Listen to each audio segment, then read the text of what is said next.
ውሸታ ምን ትዋሻለሽ? ባለፈ በኃይሉ ልትጠይቂ ሆስፒታል መጥተሻል ነበር እንዴ?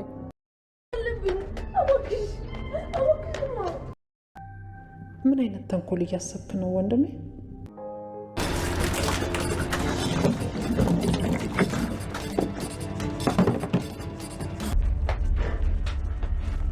ፀሐይ ቤት የምትሰራልሽ ይቺ ኮቴ ቢስ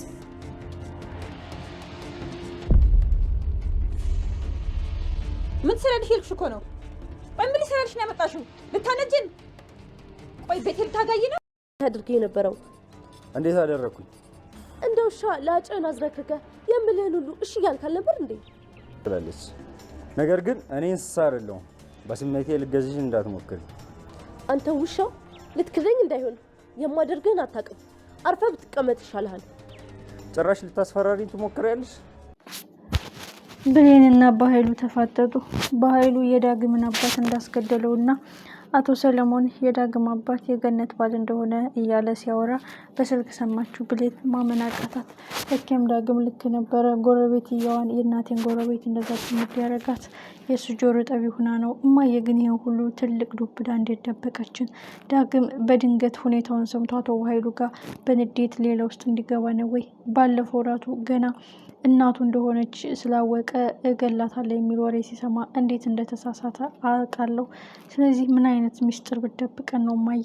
ግድ ከሰው መስማት ነበረብን ይሄን ያህል መርዶ እያለች ብሌን በጡና ተጨንቃለች። ወይዘሮ ሰላም አምርራለች። በፍጹም በፍጹም በፍጹም ትዕግስት የለኝም፣ የዲኤንኤ ምርመራው መመርመር አለበት ብላ ወስና የቃል ጸጉር ተወስዷል። ቃል ግን የድፍረቷ ልክ የብልግናዋ መጠን ቃል የለውም። እጅግ የሚያሳዝና እጅግ የሚያሳፍር ነገር ነው ያደረገችው። ዶክተሩን ለማማለል እና ዶክተሩን ወጥመድ ውስጥ ለማስገባት ያደረገችው ጥረት ዶክተሩ የእውነት ሊሸወድላት ነው ወይ? እሱ ምን ነው በዚህን ያህል ያውም እዛው ግቢ ውስጥ እያለ ታማኝና ሀቀኛ ዶክተር ተብሎ መጥቶ በቃል በዛ ምላሷ ስታቀልጠው እንዴት ይሸወዳ እያለ ነበረ።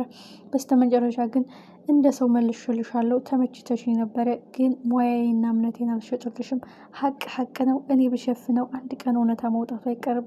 አንድ ነገር ልንገርሽ፣ አሁን በተናገርሽው ነገር እያስፈራራው እንደፈለግኩ ልጫወትብሽ እችላለሁ፣ ግን ክፋት ክፋት ነው፣ መጨረሻ ውድቀት ነው። ስለዚህ አትልፊ፣ በምታምር ውጤቱን አትቀይሪውም። ለሰላም ደግሞ ነግራታለሁ ሲል ዝቶባታል። እጅግ የሚያሳዝና እጅግ የሚደንቅ ነገር። ሰላም የተከበራችሁ ውድ ቤተሰብ ሰላማችሁ ይብዛልኝ በያላችሁበት የዓለም ዳርቻ። ፕሊስ ለቤት አዲስ ሆናችሁ ደግፍ ደግሞ ማድረግ ተወዳጁ አደራ። ዛሬ ማጓጊና ልብ አንጠልጣይነቱ ቀጥሏል። ቃል የውርደቷ ቀን ደርሷል። ወይዘሮ ሰላም እጅግ እጅግ ነቅት ብላለች። በእርግጠኝነት ዶክተሩን ምሳ ብላ ምናምን እያለ የሚጃጃሉ አቶ በኃይሉ የሆነ ነገር አስበህ ነው አንተ ተንኮለኛ፣ እስከዛሬ እኔን ጨፍኜ እንዲሁ በሙሉ ልቤ ሳምንህ ነበር። አሁን ግን እምነቴን እጅግ ሙልጭ አድርገህ ጠርገህ ወስደዋል። ለአንተ ምን ያክል ምረትና ርኅራሄ ምንም አይነት እምነት የለኝም። ስለዚህ የሆነ ነገር አስበህ ነው ከዶክተሩ ጋር እንደዚህ ይብላ አይብላ ቆያት ቆይ የምትለው እያለች ተጠራጥራለች። ዶክተሩም እንዲሁ በቀላሉ የሚሸወድ ሰው አይደለም። ወደ መታጠቢያ ቤት እንኳን ሲሄድ ተጠራጥሮ ቦርሳውን ይዞ ብድግ ብሎ ሂዷል። ይህ ማለት ወይዘሮ ሰላም በዚህን ያህል ልክ ከወንድሟ ጋር ንትርክ ከቃል ጋር ንትርክ ከጀመረች ይህ ማለት ሌላ ኬዝ አለ። ስለዚህ እሷ ኃላፊነት ስትሰጠኝ እኔም ኃላፊነት መወጣት አለብኝ ብሎ ወይ ፍንክች በማለት ሻንጣውን ከእጁ አልነጠለም። ትልቁ ጉዳይ ግን ከዛ ግቢ እስከሚወጣ ድረስ ያለው ጉዳይ ሆኖ ሌላ ናሙናው የሚሰራበት ላቦራቶሪ ውስጥ አቶ በኃይሉ ግዴታ ከዚህ ጭንቀትና ከዚህ ረመጥ ለመውጣት የሰላምን እምነት ለማግኘት የማያደርገው ጥረት የለም። ሜቢ እዚያ ውስጥ ሊቀየር ይችላል ወይ የሚለው ብዙዎቻችን ጥያቄ ነው። ጥያቄው ውጤቱ ከተቀየረ በፍጹም አናይም፣ ድምጻችን ይሰማ፣ እውነት ማሸነፍ አለበት። ሁልጊዜ እውነት እየተቀበረ ምስኪኖች እየተጎዱ አጭበርባሪና ዘራፊዎች ለምንድን ነው ቀን የሚወጣላቸው እያለ ድምጻችን ይሰማ። ወይዘሮ ሰላምን በስተመጨረሻ ቃል እናትነትና ልጅነታችን ሳይረጋገጥ እማዬ እንድትይኝ አልፈልግም፣ ልብሽ ደግሞ ያውቀዋል። እውነት ከሆነ እሰየው እውነት ነው፣ ውሸት ከሆነ ግን ልብሽ ያውቀዋል። እኔን ያድርገኝ፣ የዛን ቀን ህግ ፊት ገትሬ የሚገባችውን ቅጣት ነው ማስፈረድባችሁ ብላታለች። ቃል ከዚህ መውጫ ቀዳዳ ያላረገችው ጥረት የለም። ዶክተርዬ ራሴን አሳልፌ እስከ መስጠት ድረስ እደርሳለሁ፣ ግድ የለም በፈለግከው ጊዜ ልታገኘው ትችላለህ። በዚህ መልስ ግን የያዝከውን የፀጉር ናሙና ጥለህ እሷ ጋር ተመሳሳይ እንዲሆን የእሷን ፀጉር ተመሳሳይ ነው ብለህ እንድትመልስልኝ ነው ስትለው ምን ያህል ደፋርና ይነውጣነች ሲል ልክ ልኳን ነግሯታል። ወይዘሮ ሰላም የሰማችሁ ማመን አቅቷታል። ዶክተሩም ይሄን ያህል ሚስጥር አንቺም የጠረጠርሽው ልክ ነው፣ ቃል ያንቺ ልጅ አይደለችም። ገና ከግቢ ሳልወጣ ዛቻና መስፈራሪያ እየደረሰኝ ነው። እኔ ጋር መተኛት ከፈለግ እባክህን የፈለግከውን ጊዜና ታይም ልሰጥህ ይችላለሁኝ። የፈለግከውን ጊዜና ታይም አብረን ልናሳልፈው እንችላለን። ስለዚህ እባክህን ይሄን ውለታ ዋልልኝ እያለች እየተማጸነች ነው። እኔ ደግሞ እንዴት ያለች ባለጌና ወራዳ ነች ብዬ ስላት ለማስፈራራት እየሞከረች ነው። ሰላም እንቅጩ ልንገርሽ፣ የሆነ ነገር በህይወቴ ላይ አደጋ ቢፈጠር ከነዚህ ሰዎች ራስ አልወርድም ሲላት ወይዘሮ ሰላም እጅጉን ማመናቀቷል። ልቧ ተሰብሯል። ወንድሜ ይህንን ካንተ አልጠብቅም። ምንም ቢሆን ወንድሜ እህቴ እየተባባል በጣም በፍቅር ነበር የምንኖረው። ልክም አንተ ቀን እየቆጠርክ ጉድጓዴን አርቃ እየቆፈርክ የምቀበርበትን ቀን እያሰላህ ነበረ።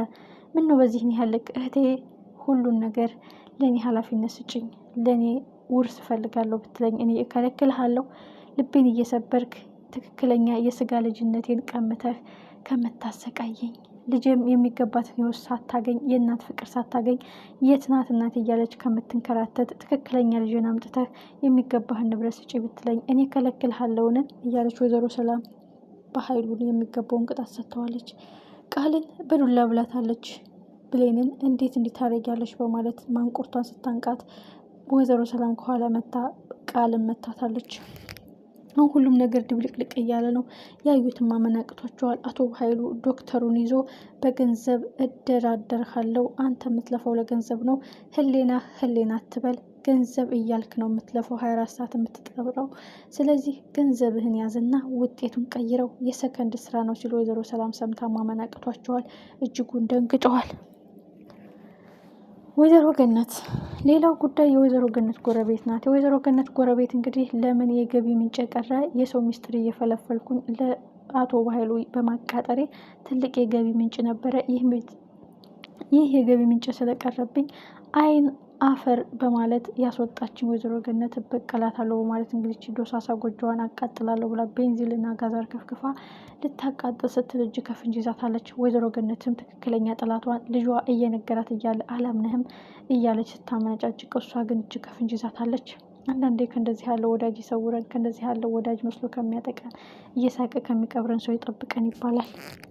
በጣም የሚያሳዝነው ጉዳይ ወይዘሮ ገነት ቤቱ ተቃጥሎ ሜቢ ባትደርስባት ኦልሬዲ አቃጥለዋለች። ግን ቤቱ ሳይቃጠል መድረሷ ትክክለኛ እሷ እንደሆነች ማወቋ፣ እየሳቀች እየወጋቻት እየሳቀች እየቀበረቻት እንደሆነ ማረጋገጧ በጣም አሪፍ ነገር ነው። አሁን ደግሞ ሌላ በቀል ጀምራለች። የአቶ ሰለሞን ገዳይ አቶ በኃይሉ ነው የሚለውን ሚስጥር ደብቄ ከአቶ በኃይሉ እሱ እንደው ገዳዩ ገነትና ዳግም እናትና ልጅ መሆናቸው አባታቸው አቶ ሰለሞን መሆኑ የገነት ባል ነው ብላ በመናገሯ ከባድ መርዶ መጥቶባቸዋል። ምን ይፈጠራል?